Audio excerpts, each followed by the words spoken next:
Good evening. This is Gloria Taylor Brown bringing you a Gathering of Priestesses. This is our 43rd edition of the show. We're really pleased to get this far along in this many shows.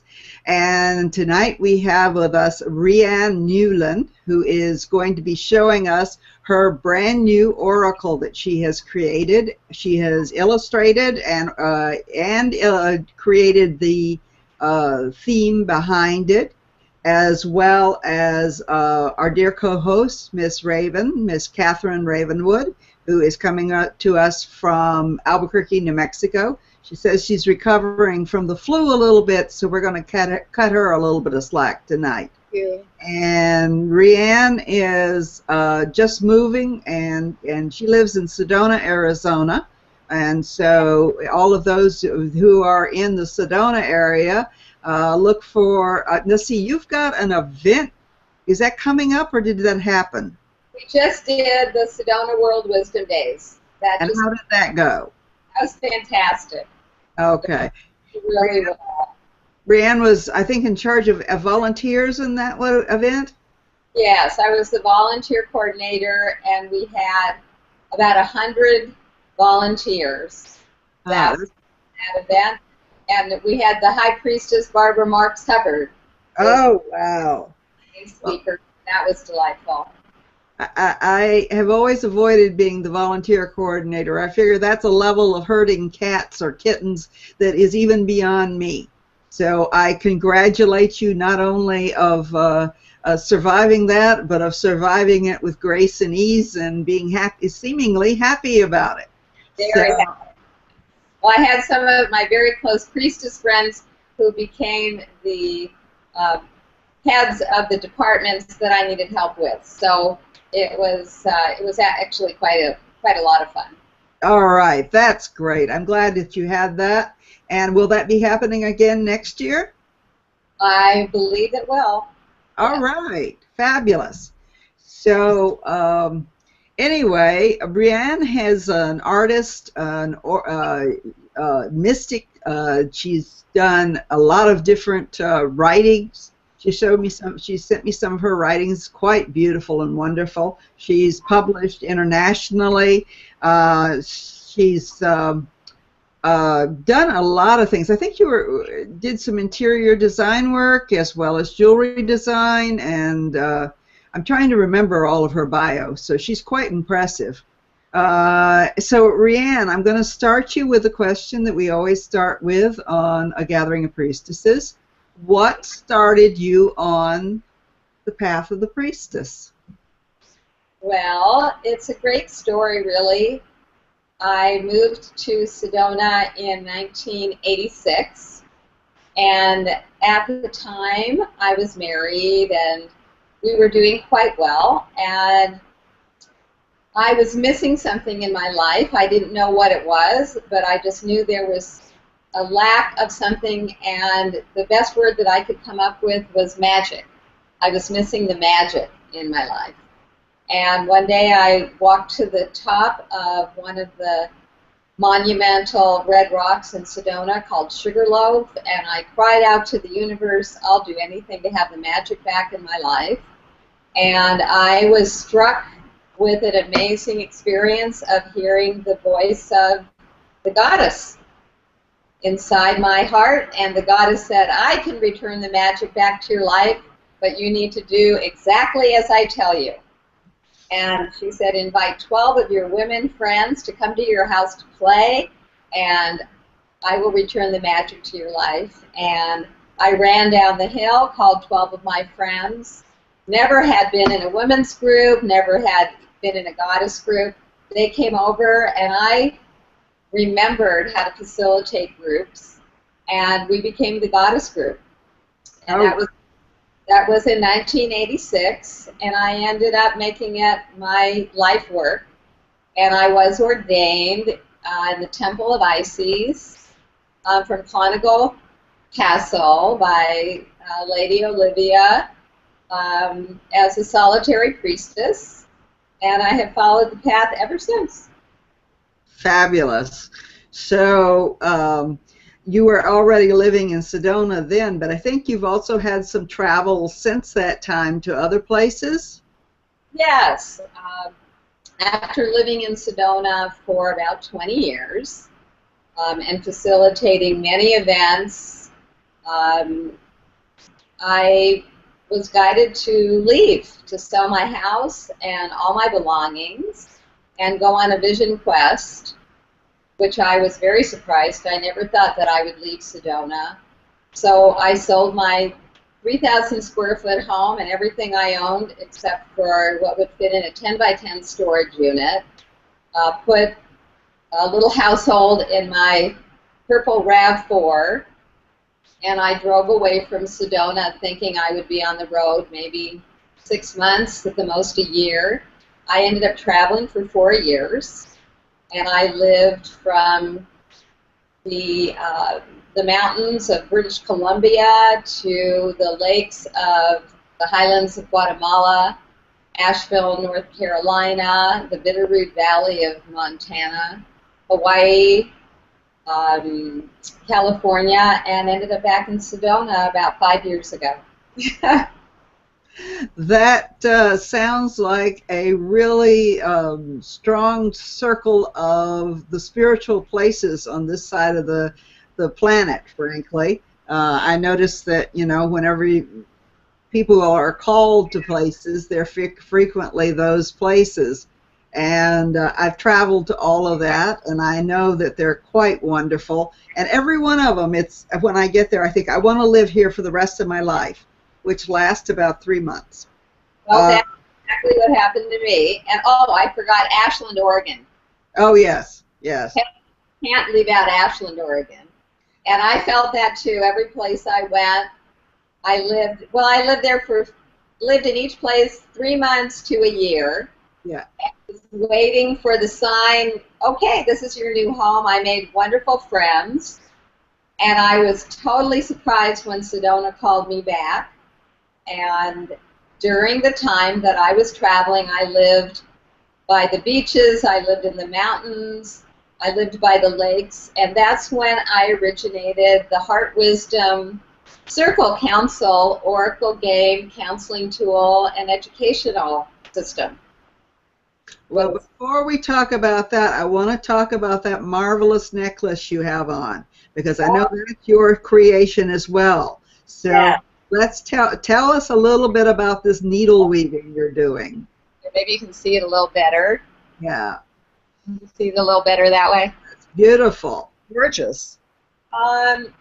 This is called needle weaving. Mm-hmm. And needle weaving, I found an article.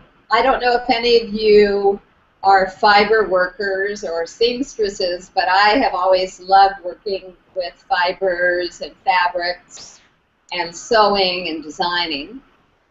And I saw an article once by a woman who had created needle weaving. And so I learned how to needle weave.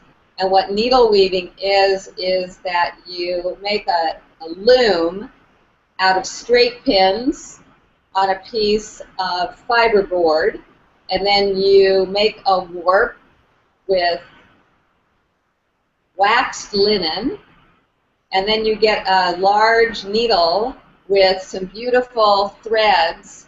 You thread on your silver and your beads, and then you take that needle and you start weaving in and out like you were making a tiny little blanket, Indian blanket. And it's very, very detailed work that ends up being like a meditation. And for me, I know that part of my priestess work always involves doing some form of handicraft. That it seems if I'm not doing at least some form of handicraft, it's like I'm missing a real part of my heart, and feel incomplete in some ways when I'm not doing some kind of handicraft. I don't know about you, but I know that you also design jewelry. Well, yeah, I've done quite a bit of bead jewelry, and what happened was it got to be smaller and smaller beads until I was working just with size 14 to 16s in a very complicated peyote stitch type necklaces, and I was doing full breastplates.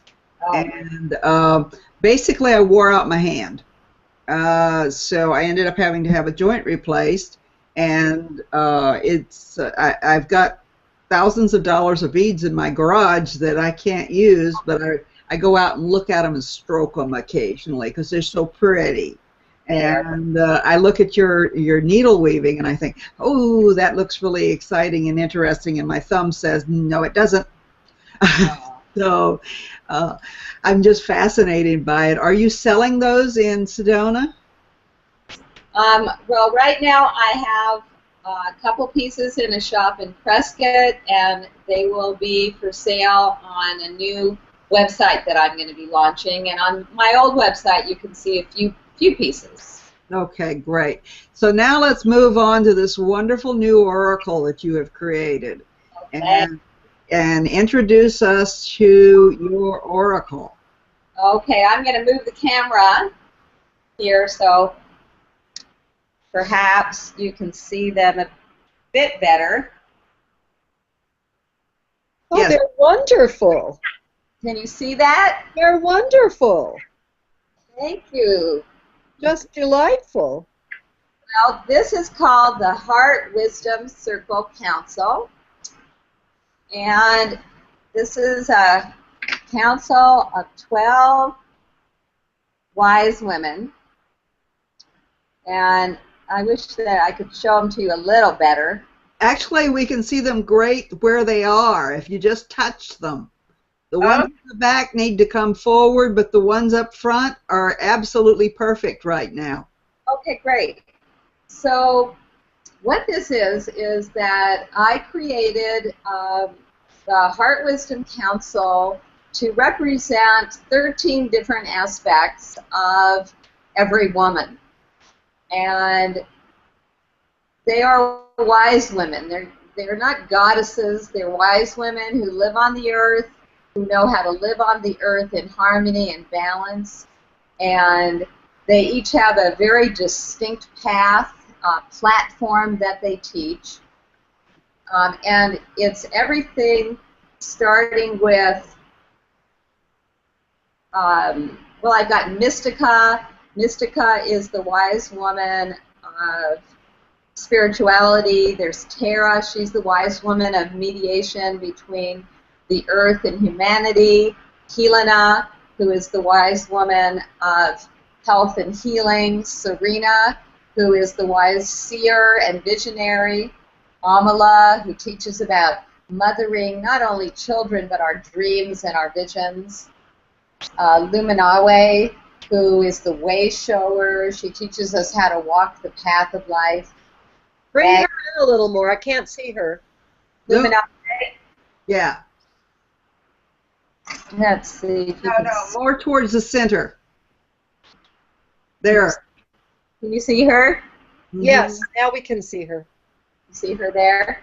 She looks very Native American. Yes. And then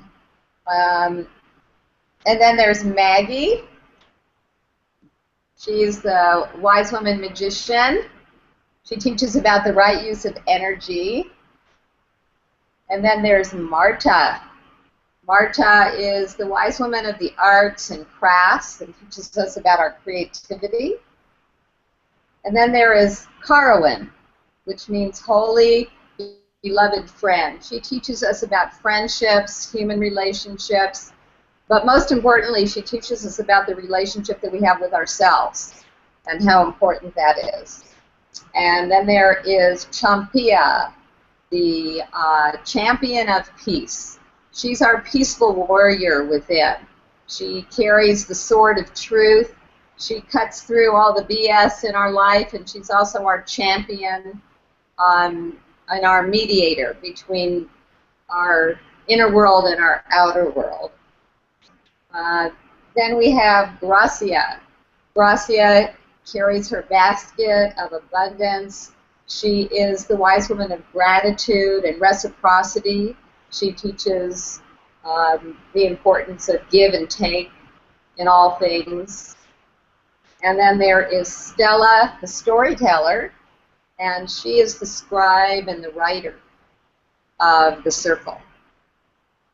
And so that's a little bit about the circle, but I think the way to really show you how it works, I can use this in a group setting as a counseling tool, one-on-one or for a group of people, and I can use it as an oracle, which I do regularly for myself. And I understand I'm going to be doing a session.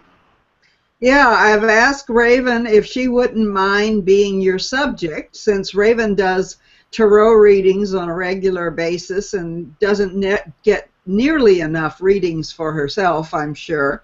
So anyway, I'm going to use that as an excuse. And I do want to point out that, by the way, I talked to Rhianne about this and said we're going to do this and Raven's going to do it. And I realized today at noon that I hadn't bothered to tell Raven about it. Wow. Raven said, yes, please, please. So I called her up and I said, I have to correct an oversight, and I hope you're not going to be mad at me. I said, I just presumed you'd do what I want you to do, which is to do a session tonight. And she says, well, of course I will. I'll do anything you tell me to. And, you know, that is one of the reasons why she's my best friend. I got to say that. So anyway, so I am going to turn it over to Rhianne, and you set it up however you want, and you and Raven are going to do a reading for us here, or an oracle. So Rhianne, it's over to you. Okay, great. So right now, I will, let's see, when you get, let's see, I'll have to see how this works. So can you see that when I hold it up? Yes, I can. You can? Yes. Okay, so I'll just do that when we're working on the oracle. So I've got some little cards here. I call them my face cards. Each card has the face of one of the wise women. Mm-hmm. And so this is how I pick, one of the ways to pick which wise woman wants to speak to you. Good. So let's take a moment and tune in to the heart, and I'd like to invoke our teachers, angels, and guides, and all benevolent beings who wish to be present in this reading, and especially the Deva of the Heart Wisdom Circle Council and the Council to be present to open the Mother's Mandala, the portal of wisdom that will bring through that which is most important to know at this time. And if you could just state your full name and your intention for the reading. My name is Catherine Ravenwood, and my intention is to receive guidance that will help me with to be a better person right now. Oh, okay. You know, to do the best job I can at being me. Great. Well, the way that this works is that it's a role-playing oracle, okay, where you actually will embody the wise woman. Oh, good. That sounds like fun. So that I will be asking you to play the part of the wise woman who wants to talk with you. All right. So you'll be doing most of the talking. Interesting. And then I can interject if I feel that's needed, but I'll be asking you the questions. Okay. And the way to do that is that, first of all, I'm going to shuffle the cards, and you can just tell me when to stop, and I am going to ask which wise woman is the first one that wishes to speak to you about your question about what you can do in your life right now to reach an even higher level of expression in the truth of who you really are. Okay. All right. So Amala, the wise woman of mothering, Ah. is the one that comes up, and this is Amala. Hello, She's Amala. wearing. Hmm? Very beautiful. I said hello, Amala. She's very Yes, beautiful. Yeah, she raise is her up a little higher. higher. Yeah, Yeah, How's that? that's that's good. good. Not closer, just higher. Higher. Yeah, Okay, that's great. that's Okay, good. she's pregnant. She's wearing a beautiful sari with a lotus design. Hmm. And around her neck, she has a Celtic mother's knot, which represents motherhood. She's very joyous and full and radiant, as a pregnant woman would be. And I am going to grab her. Each wise woman has a beautiful card Okay. that goes with her. On Yeah. one side, a poem, and on the other side is some writings about who she is. Okay. Okay, so I am going to read the poem and a bit of a description of who she is. And Catherine, I'd like you to be thinking about why is it that you feel that Amala is coming to you, All right. you know, as a wise woman with a message for you. And also, as I read this, I'd like you to tune into her vibration so that you can become your Amala self. And here is the poem. The wisdom of the mother I share with delight. Her loving arms and guidance sets our world right. I marvel at the power and strength that brings to birth everything and everyone alive upon this earth. We always are conceiving, gestating many dreams. The mystery of creation is woven in our genes.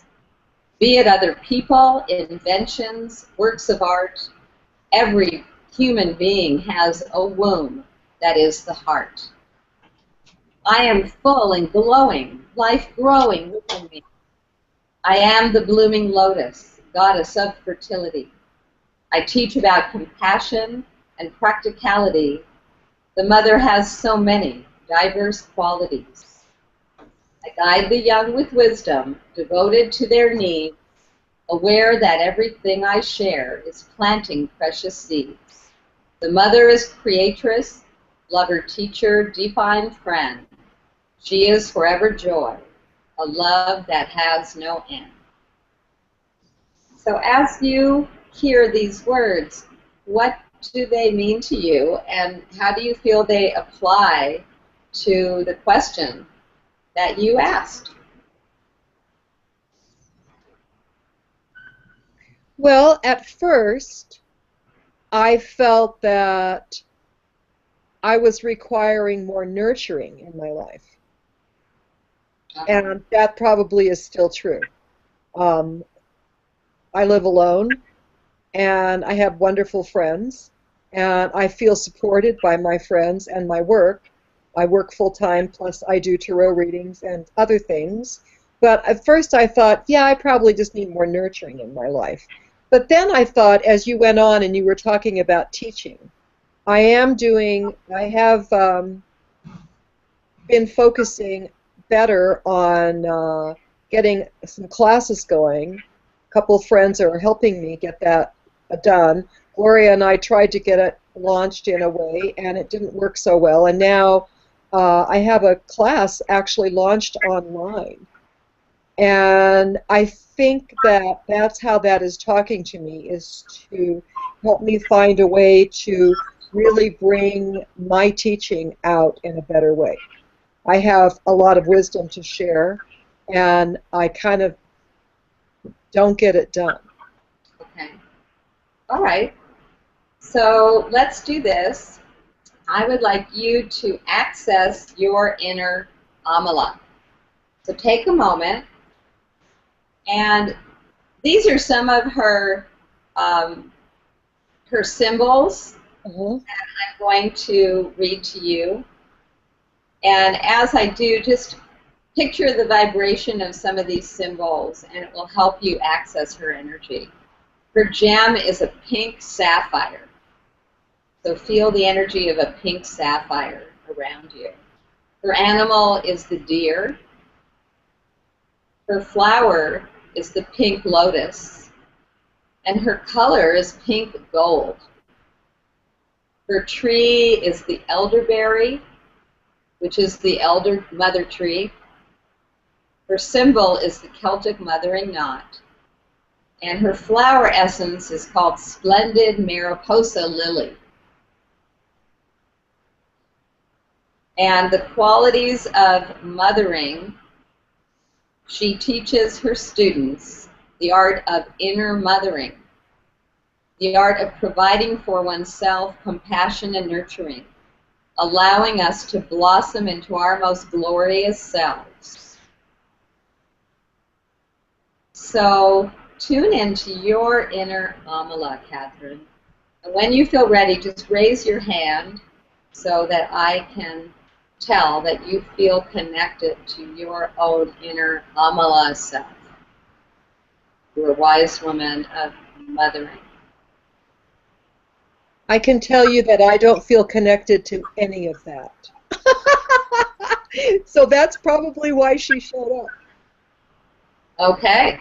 All of the pink, the gold, all of that, it's like, wow, that is just not, that is not where I am. Okay. So she feels much lighter and brighter than I do. Okay. She feels more, she feels a lot more nurturing than I do. She feels juicier than I do. Great. Yeah.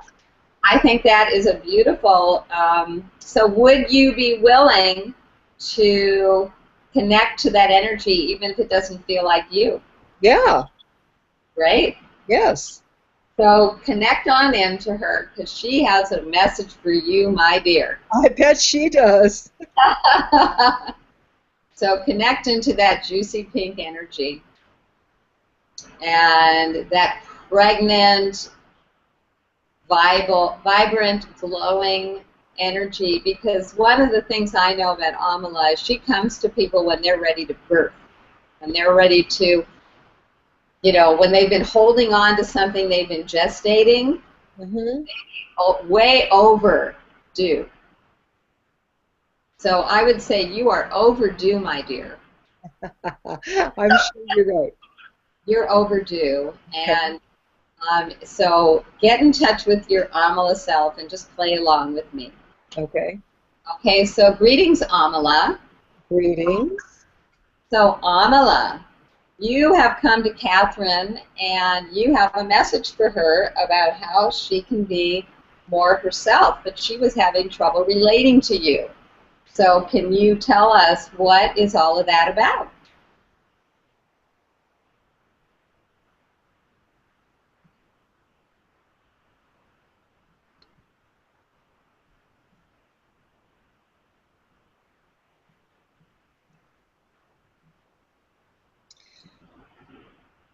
Catherine is feeling old and tired.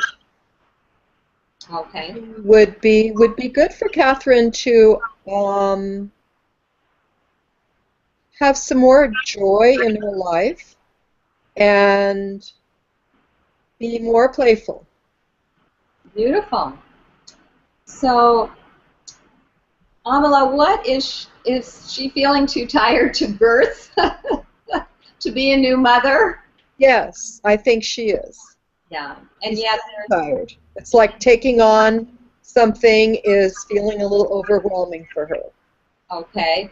And so is there a place that she can access a new level of energy that can help her to birth something new in a way that will actually renew and restore her rather than deplete her? Midwives.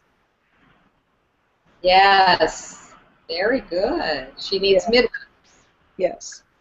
So tell me more about that.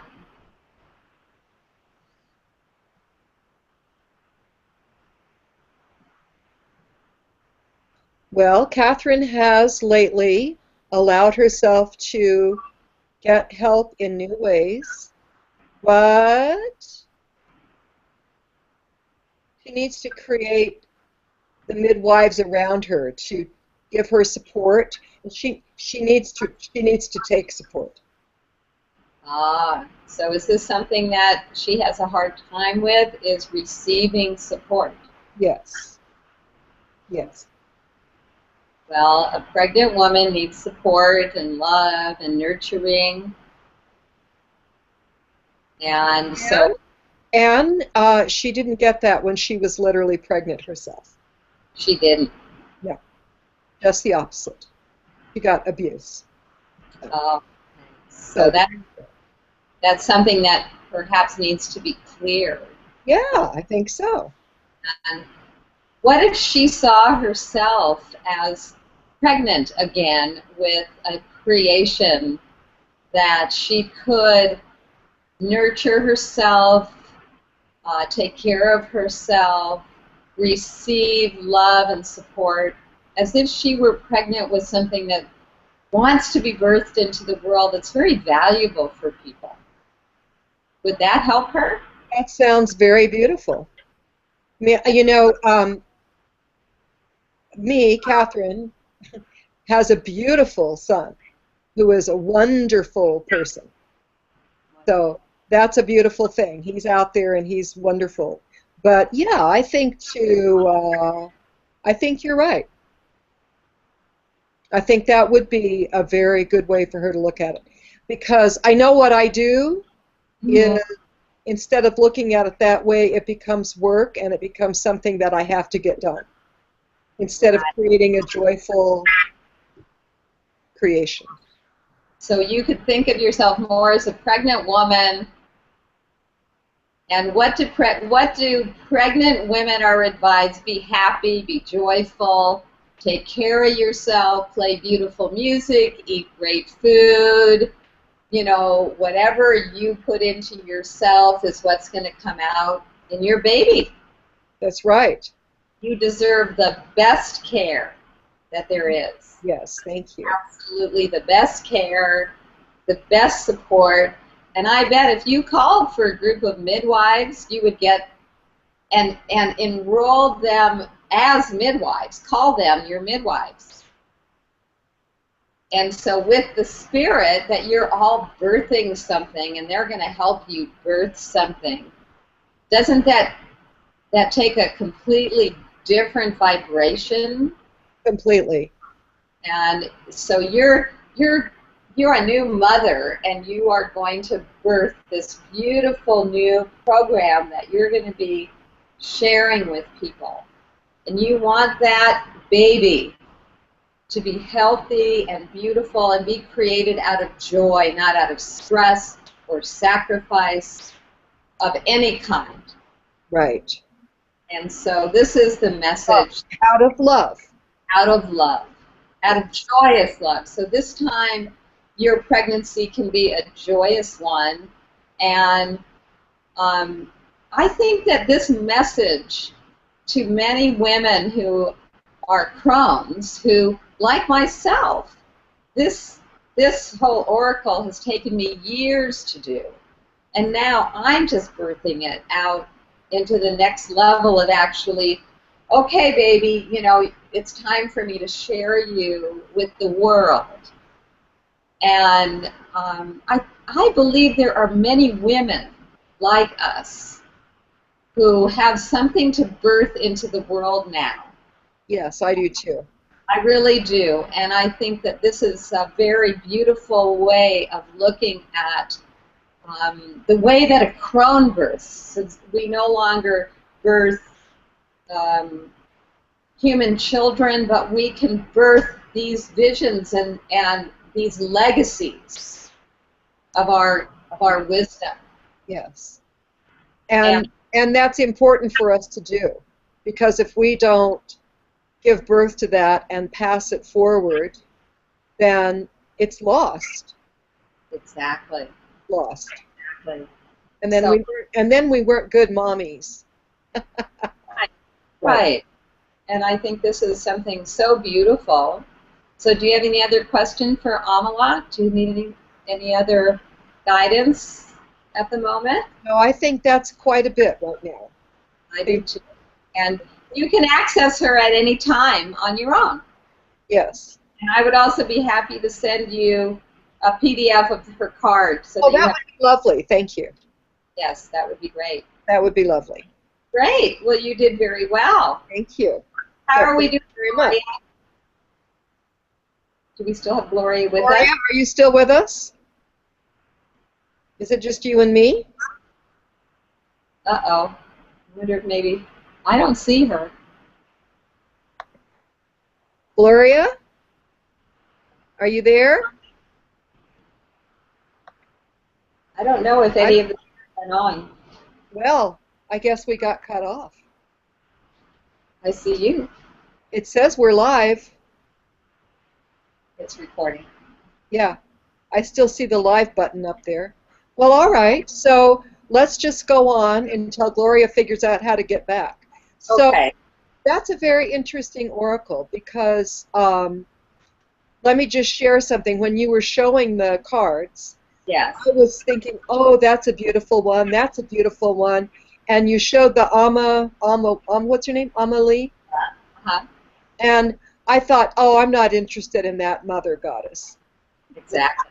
So, of course, she's the one who showed up. And everything about how you described her did not relate. I didn't relate to any of it. And Right. yet, I thought it was about different things, but then I realized it's still a very big unhealed issue to me about how I was totally unsupported in my physical pregnancy. And that was a very, very hard thing. And I know many women have gone through a similar kind of situation where they're not supported, they have a bad experience with their pregnancy, or, I mean, it can be anywhere from minor to disastrous. And that's a big deal for women. And I think that probably when women go through something like that in their physical pregnancy and motherhood, it's difficult to maybe be creative in other ways. Here's Gloria. She got knocked off. Yes, she did. Let me answer her text. Okay. Trying to figure this out with us. Nothing like dual technology, huh? Right. Yes, Gloria, we're still on.